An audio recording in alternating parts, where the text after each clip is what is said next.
Bonjour à tout le monde, je suis Gabi Oumarou Franc Junior, élève ingénieur de niveau 5, parcours génie des matériaux à l'EXIM et représentant du groupe de TPE constitué de 10 personnes de différents parcours, à savoir génie des procédés et chimie fine, génie contrôle instrumental, génie minéral et génie des matériaux. Alors le thème de notre exposé de ce jour porte sur l'attaque par force brute. Comme sommaire, nous aurons en grand 1 les données impliquées et leur typologie, en grand 2 la technique d'attaque, en grand 3 les vecteurs utilisés pour cette attaque, en grand 4 pourquoi cette attaque réussit-elle, en grand 5 contextualisation de cette attaque dans le secteur industriel, en grand 6 les mesures pour empêcher la réussite de cette attaque par force brute. Pour planter le décor, nous dirons qu'une attaque par force brute est une méthode utilisée en cryptanalyse pour trouver un mot de passe ou une clé cryptographique en testant toutes les combinaisons possibles. Après avoir planté le décor, nous pouvons développer en toute sérénité notre devoir. Grand 1.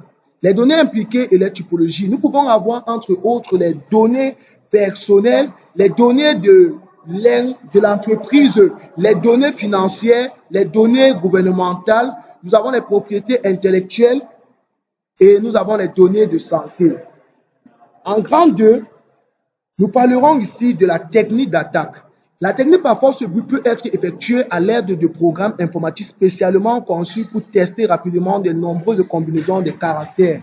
Les pirates alors peuvent également utiliser des dictionnaires tels que ce soit en chiffres ou en lettres qui contiennent des listes de mots couramment utilisés comme mots de passe. En grand 3, nous parlerons ici des vecteurs utilisés par cette attaque. Les vecteurs utilisés par cette attaque peuvent inclure des outils automatisés tels que des programmes malveillants ou des scripts qui tentent de se déconnecter à des services en utilisant diverses combinaisons des noms d'utilisateurs et des mots de passe. En grand 4, ici, nous parlerons en nous posant la question qui essaie de savoir pourquoi cette attaque réussit-elle au quotidien? Pourquoi cette attaque est toujours au rendez-vous? Alors nous dirons que cette attaque peut réussir en raison des faiblesses telles que la vulnérabilité des mots de passe. Bien évidemment, ces mots de passe sont facilement devinables par des programmes de force brute qui testent systématiquement toutes les combinaisons possibles. Nous pouvons aussi dire l'absence des mesures de sécurité adéquates. Par exemple, ils peuvent ne pas avoir des mécanismes de verrouillage du compte après un certain nombre de tentatives infructueuses, ce qui permet aux pirates de continuer à essayer différentes combinaisons jusqu'à ce qu'ils réussissent. Nous parlerons aussi des ressources informatiques suffisantes qu'utilisent les pirates.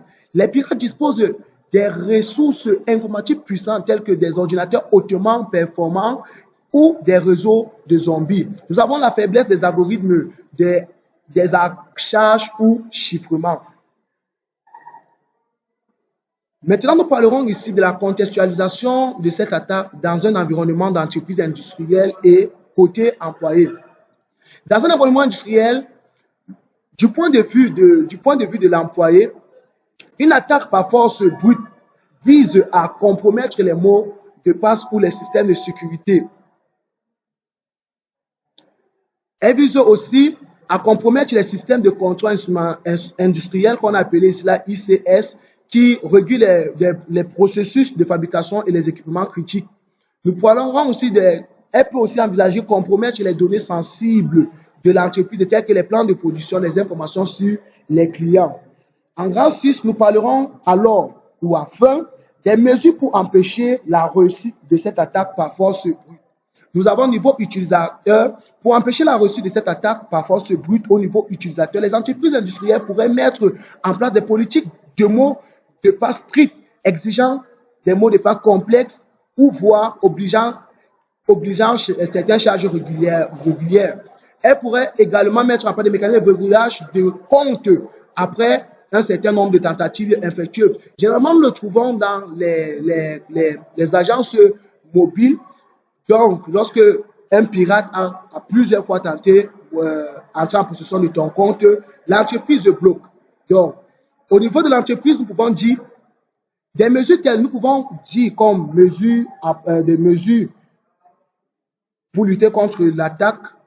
Nous pourrons dire ici là l'installation des pare-feux, un système de détection d'instruction, un cryptage des données sensibles. Nous pouvons encore dire, de plus, la sensibilisation et la formation des employés sur la bonne pratique en matière de sécurité informatique pourrait également contribuer à renforcer la sécurité de l'entreprise contre cette attaque. Ainsi prend fin notre devoir. Et comme nous disions de prime abord, nous étions un groupe constitué de 10 élèves ingénieurs. Nous vous remercions pour votre aimable attention et à la prochaine.